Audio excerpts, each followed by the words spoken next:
എന്ന് ഒട്ടുമിക്ക ആൾക്കാരും അനുഭവിക്കുന്നതും അതുപോലെ തന്നെ പുറത്ത് പറയാൻ മടിക്കുന്നതുമായിട്ടുള്ള കണ്ടീഷനാണ് പൈൽസ്, ഫിഷർ, ഫിസ്റ്റുല എന്നത്.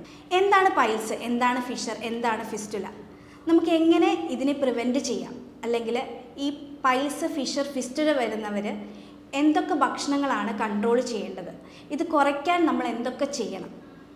എന്താണ് കറക്റ്റ് പൈൽസ്, എന്താണ് ഫിസ്റ്റുല, എന്താണ് ഫിഷർ? ഈ ഒരു ടോപ്പിക്കാണ് ഞാൻ ഇന്നിവിടെ ഡിസ്കസ് ചെയ്യാൻ പോകുന്നത്. ഞാൻ doctor Irene Shibu, doctor Basil's homeo hospital, Pandikkad, Malappuram ജില്ല.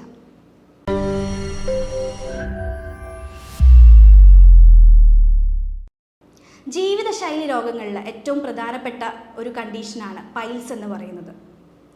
ഈ പൈൽസ് എന്ന് പറയുന്നത് നമ്മുടെ മലദ്വാരത്തിൻ്റെ ഉള്ളിലെ രക്തക്കുഴൽ വീർത്ത് തടിച്ചു നിൽക്കുന്ന ഒരു അവസ്ഥയാണ് പൈൽസ് എന്ന് പറയുന്നത്. ഇത് രണ്ട് ടൈപ്പാണുള്ളത്. അതായത് ഇൻറ്റേർണൽ ഹെമറോയിഡും ഉണ്ട്, എക്സ്റ്റേണൽ ഹെമറോയിഡും ഉണ്ട്. മലദ്വാരത്തിൻ്റെ ഉള്ളിലായിട്ടും ഉണ്ട്, മലദ്വാരത്തിൻ്റെ പുറത്തായിട്ടും ഉണ്ട്. അപ്പം ഈ പൈൽസ് വരുമ്പോൾ നമ്മുടെ ബോഡി കാണിക്കുന്ന എന്തൊക്കെ ലക്ഷണങ്ങളാണ് കാണിക്കുക? നമ്പർ 1 കോൺസ്റ്റിപ്പേഷൻ ആയിരിക്കും. മലം പോകാൻ ഒരു തടസ്സം ഉണ്ടാവും. അല്ലെങ്കിൽ മലം പോകുന്നതിന് മുന്നോ മലം പോയതിന് ശേഷമായിട്ട് ബ്ലീഡിങ്, അതായത് ഊസിങ് ആയിട്ട് ഡ്രോപ്പായിട്ട് ബ്ലഡ് പോകും.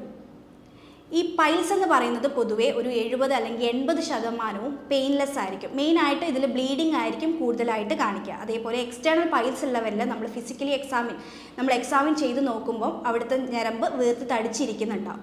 അങ്ങനെ നമുക്കത് പൈൽസ് ആണെന്ന് കൺഫേം ചെയ്യാൻ പറ്റും.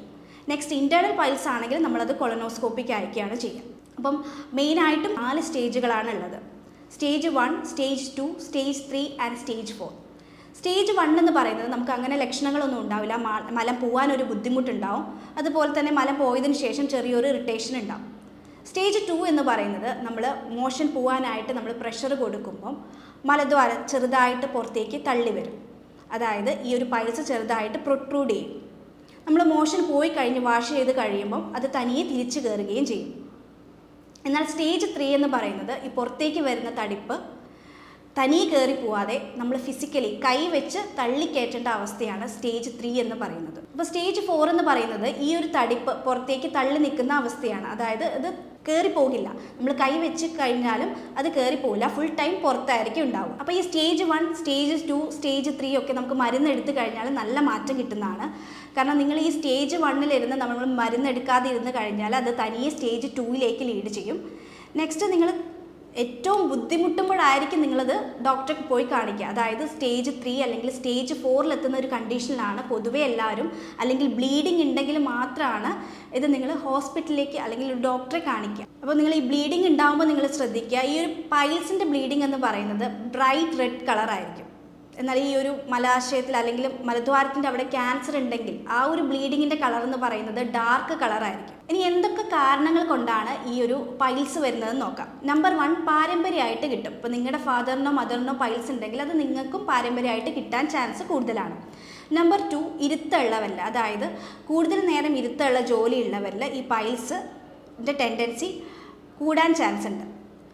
നമ്പർ 3 ആണ് നിങ്ങളുടെ ലൈഫ് സ്റ്റൈൽ. അതായത് കൂടുതലായിട്ട് ചിക്കൻ, മുട്ട, ബീഫ് ഇതൊക്കെ കഴിക്കുന്നവരിൽ, അതായത് ജങ്ക് ഫുഡ്സ് കഴിക്കുന്നവരിൽ ഈ പൈൽസ് വരാനുള്ള ടെൻഡൻസി കൂടുതലാണ്. നെക്സ്റ്റ് പ്രഗ്നൻസിയുടെ സമയത്ത് വരുന്ന പൈൽസാണ്. അതായത് ഈ ഒരു പ്രഗ്നൻസിയുടെ ടൈമിൽ നമ്മുടെ പെൽവിക്കിൻ്റെ അവിടുത്തെ ഈ ഒരു ഫാറ്റ് എന്ന് പറയുന്നത് കൂടുതലായിരിക്കും. ഇത് നമ്മുടെ റെക്ടൽ മസിൽസിന് അല്ലെങ്കിൽ അവിടുത്തെ മസിൽസിന് ഒരു പ്രഷർ കൊടുക്കുകയാണ് ചെയ്യുക. ഇത് കാരണമാണ് ഈ പ്രഗ്നൻസിയുടെ ടൈമിൽ പൈൽസ് വരുന്നത്. നെക്സ്റ്റ് എന്തൊക്കെ ഭക്ഷണങ്ങളാണ് നിങ്ങൾ അവോയ്ഡ് ചെയ്യേണ്ടത്? പൈൽസ് ഉള്ളവർ എന്തൊക്കെ ഭക്ഷണങ്ങൾ കഴിക്കാതിരിക്കണം? നമ്പർ 1, ചിക്കൻ, മുട്ട, അതേപോലെ ബീഫ്, എണ്ണയിൽ വറുത്തത് പൊരിച്ചതായിട്ടുള്ള സാധനങ്ങൾ, എരിവ് കൂടിയ ഭക്ഷണമൊക്കെയാണ് നിങ്ങൾ മെയിനായിട്ടും നിങ്ങൾ കൺട്രോൾ ചെയ്യേണ്ടത്. അതുപോലെ തന്നെ സ്മോക്കിംഗ്, ആൽക്കഹോൾ ഉണ്ടെങ്കിൽ പൂർണ്ണമായിട്ടും അവോയ്ഡ് ചെയ്യാം. പിന്നെ നമുക്കറിയാം ഇന്ത്യൻ ക്ലോസറ്റും യൂറോപ്യൻ ക്ലോസറ്റും ഉപയോഗിക്കുന്നവരുണ്ടാവും. ഇന്ത്യൻ ക്ലോസറ്റിന് അതിൻ്റേതായിട്ടുള്ള മെറിറ്റും ഉണ്ട്, അതുപോലെ തന്നെ ഡീമെറിറ്റ്സും ഉണ്ട്. കാരണം ഇപ്പം നമ്മൾ യൂറോപ്യൻ ക്ലോസറ്റ് നമ്മൾ യൂസ് ചെയ്യുകയാണെങ്കിൽ ഈ പൈൽസിന് ബ്ലീഡിങ് ഉണ്ടാവും, നമ്മൾ ശ്രദ്ധിക്കില്ല. കാരണം ഇത് കുറേ നമ്മൾ മോഷൻ പോയി കഴിഞ്ഞിട്ട് നമ്മൾ എഴുന്നേറ്റ് പോരുന്നു, ബ്ലീഡിങ് ഫ്ലഷ് ഔട്ട് ചെയ്യുന്നു, ബ്ലീഡിങ് ഉണ്ടോ എന്ന് നമ്മൾ കാണില്ല. എന്നാൽ ഇന്ത്യൻ ക്ലോസറ്റ് ആണെങ്കിൽ ബ്ലീഡിങ് ഉണ്ടെങ്കിൽ നമ്മളത് ശ്രദ്ധിക്കും. ഈ ഇന്ത്യൻ ക്ലോസറ്റിൻ്റെ ഡീമെറിറ്റ് എന്ന് പറയുന്നത് നമ്മൾ മോഷൻ പോകാൻ വേണ്ടി ഇരുന്ന് കഴിഞ്ഞിട്ട് നമ്മളറിയാതെ നമ്മളൊന്ന് സ്ട്രെയിൻ ചെയ്തു പോകും. എന്നാൽ ഈ ഒരു യൂറോപ്യൻ ക്ലോസറ്റ് ആണെങ്കിൽ നമ്മൾ അങ്ങനെയല്ല, മോഷൻ കഴിഞ്ഞ് നമ്മൾ എഴുന്നേറ്റ് പോകും. ഇന്ത്യൻ ക്ലോസറ്റ് ആണെങ്കിൽ നമ്മൾ അറിയാതെ നമ്മളൊന്ന് പ്രഷർ ചെയ്യും. ഈ പ്രഷർ ചെയ്യുമ്പോൾ ഇപ്പോൾ ഗ്രേഡ് 1 അല്ലെങ്കിൽ ഗ്രേഡ് 2 പൈൽസ് ആണെങ്കിൽ അത് പുറത്തേക്ക് ഇറങ്ങി വരാനുള്ള ചാൻസ് കൂടുതലാണ്. അപ്പോൾ പൈൽസ് ഉള്ളവർ ഇന്ത്യൻ ക്ലോസറ്റ് ആണ് യൂസ് ചെയ്യുന്നതെങ്കിൽ അത് നിങ്ങൾ ഒരു യൂറോപ്യൻ ക്ലോസറ്റിലേക്ക് നിങ്ങൾ കൺവേർട്ട് ചെയ്യാൻ ശ്രദ്ധിക്കുക. അപ്പോൾ നിങ്ങൾ ഇന്ത്യൻ ക്ലോസറ്റിൽ നിന്ന് യൂറോപ്യൻ ക്ലോസറ്റ് യൂസ് ചെയ്യുകയാണെങ്കിൽ നിങ്ങൾ ബ്ലീഡിങ് ഉണ്ടോ എന്ന് വെരിഫൈ ചെയ്യേണ്ടതാണ്. നെക്സ്റ്റ് വരുന്ന കണ്ടീഷനാണ് ഫിഷർ എന്ന് പറയുന്നത്. അപ്പോൾ ചിലർ പറയും എനിക്ക് ഫിഷറാണ് ഡോക്ടറെ എന്ന് പറയും. അപ്പം ഫിഷറിൻ്റെ മെയിൻ സിംറ്റം എന്ന് പറയുന്നത് പെയിനാണ്. പൈൽസിനെ അപേക്ഷിച്ച് ഫിഷറിനാണ് ഏറ്റവും കൂടുതൽ പെയിൻ ഉണ്ടാവുന്നത്. നമുക്കറിയാം നമ്മുടെ രക്തത്തിൻ്റെ അവിടെ മസിൽസ് ഉണ്ട്. ഈ മസിൽ എന്ന് പറയുന്നത് ടൈറ്റ് മസിൽസാണ്. അപ്പം നമ്മുടെ മോഷൻ പോകണമെങ്കിൽ ഈ മസിൽ റിലാക്സ് ആകണം. അപ്പം ഈ ഒരു ഫിഷർ എന്ന് പറയുന്നത് മലദ്വാരത്തിൻ്റെ അവിടുത്തെ മസിൽസിന് വരുന്ന ഒരു വിള്ളലാണ്. അതായത് മലദ്വാരത്തിൻ്റെ അവിടെ പൊട്ടി വരുന്ന അല്ലെങ്കിൽ വിള്ളൽ വരുന്നതിനെയാണ് നമ്മൾ ഫിഷർ എന്ന് പറയുന്നത്. അത് മോഷൻ കട്ടിയായിട്ട് പോകുമ്പോഴോ അല്ലെങ്കിൽ ലൂസ് മോഷനായിട്ട് റിപ്പീറ്റഡ് ആയിട്ട് ലൂസായിട്ട് മോഷൻ പോകുമ്പോഴോ ചെയ്യുമ്പോൾ അവിടെ വന്നിട്ട് ഒരതുമ്പം ആ ഒരു മലദ്വാരത്തിൻ്റെ സൈഡിലായിട്ട് പൊട്ടൽ വരും. അപ്പോൾ മോഷൻ പോയി കഴിയുമ്പോൾ അസഹ്യമായിട്ടുള്ള പുകച്ചിൽ അല്ലെങ്കിൽ നീറ്റൽ അനുഭവപ്പെടും.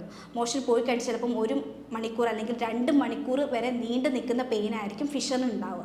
അപ്പോൾ ഫിഷറിൻ്റെ ബ്ലീഡിങ് എന്ന് പറയുന്നത് ഒരിക്കലും ഡ്രോപ്പായിട്ട് പോകുന്ന ബ്ലീഡിങ് ആയിരിക്കില്ല. മലത്തിൻ്റെ കൂടെ ഒരു ലൈനായിട്ട് പോകുന്ന ബ്ലീഡിങ് ആയിരിക്കും ഫിഷറിൻ്റെ ബ്ലീഡിങ്. അപ്പം നിങ്ങൾക്ക് തന്നെ ഡിഫറൻഷ്യേറ്റ് ചെയ്യാം നിങ്ങൾക്ക് പൈൽസ് ആണോ ഫിഷറാണോ ഉള്ളതെന്ന്.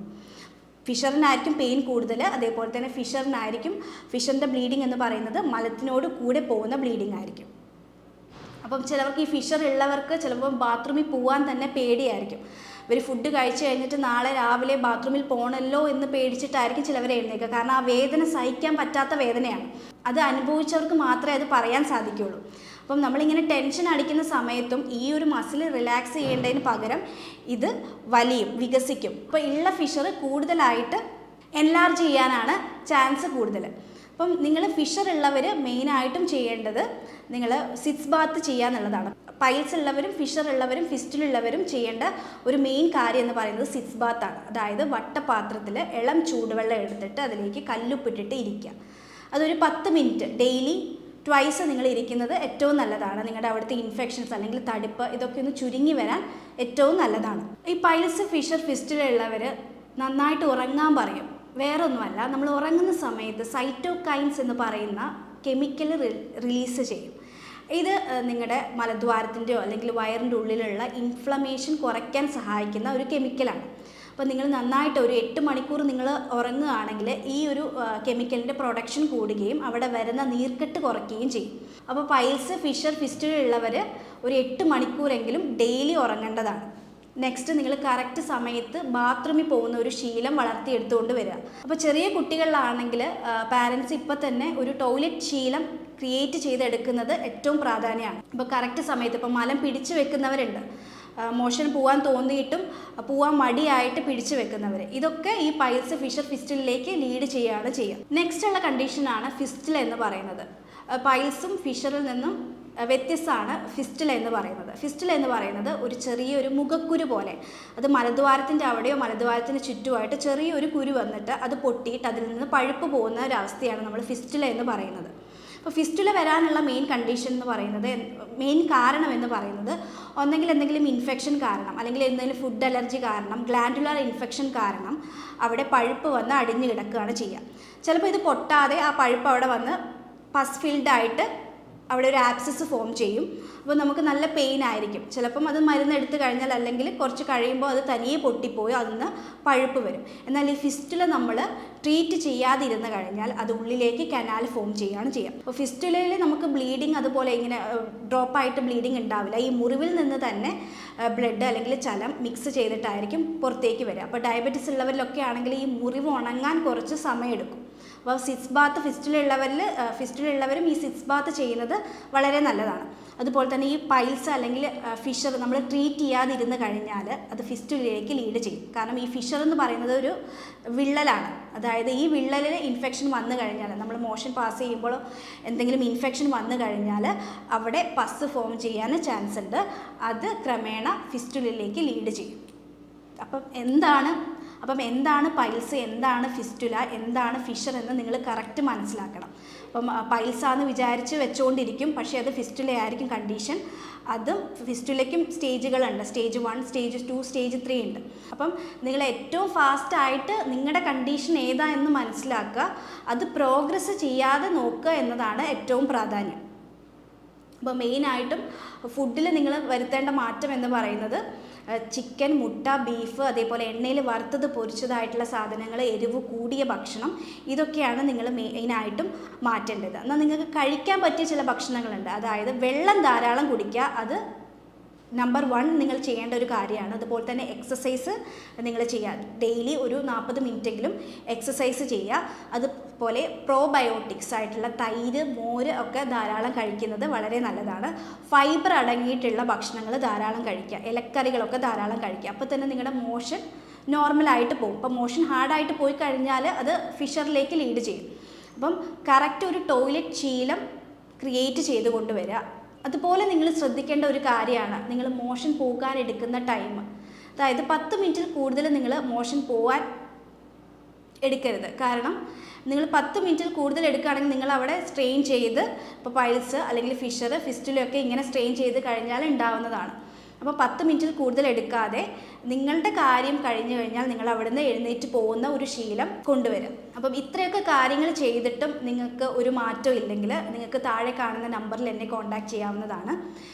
ഞങ്ങളുടെ ഈ ഹോമിയോപ്പതി ചികിത്സയിൽ ഓരോ വ്യക്തിക്കും അവരുടെ ഇൻഡിവിജ്വലൈസേഷൻ, അതായത് ഓരോ വ്യക്തിക്കും ഓരോ സിംറ്റംസ് ആയിരിക്കും. ആ സിംറ്റംസ് വെച്ചിട്ട് നമ്മൾ റെപ്പട്രൈസ് ചെയ്ത് കോൺസ്റ്റിറ്റ്യൂഷണൽ മെഡിസിൻ ആയിരിക്കും നമ്മൾ പ്രിഫർ ചെയ്യുക. അപ്പോൾ നിങ്ങൾക്ക് എന്തെങ്കിലും ഡൗട്ടുകളോ എന്തെങ്കിലും ചികിത്സകളോ ആവശ്യമാണെങ്കിൽ താഴെ കാണുന്ന നമ്പറിൽ എന്നെ കോൺടാക്റ്റ് ചെയ്യാവുന്നതാണ്. സ്നേഹത്തോടെ doctor Irene Shibu, doctor Basil homeo hospital, Pandikkad, Malappuram ജില്ല.